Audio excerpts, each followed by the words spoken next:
नव्या युगाची नवी दिशा, नवी लाईफ।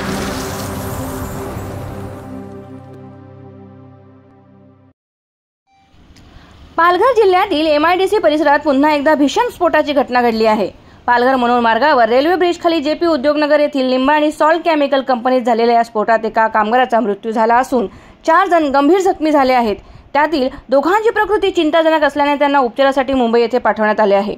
उत्पादनाची प्रक्रिया सुरू असताना धातू आणि आम्ल यांचे मिश्रण सुरू असताना स्फोट झाल्याची प्राथमिक माहिती प्रशासनाकडून करण्यात आली आहे।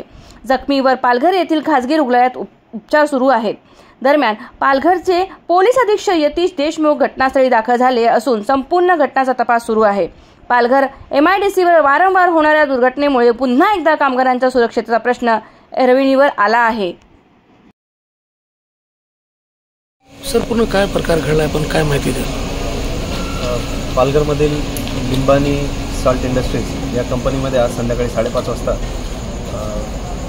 त्यांच्या रुटीन काम चालू असताना एक स्फोट झाल्याची माहिती प्राप्त झाली। अधिक माहिती घेतल्या असता असे निष्पन्न झाले की त्यामध्ये स्फोट दरम्यान एक कर्मचारी यांचा मृत्यू झाला आहे, एक कर्मचाऱ्याचा, आणि 4 कर्मचारी हे जखमी असून त्यांचे ढवळे हॉस्पिटल येथे उपचार सुरू आहे। आणि पुढील तपास डिश आणि MPCB तसेच पालघर पोलीस स्टेशनच्या कर्मचारी अधिकाऱ्यांकडून सुरू आहे।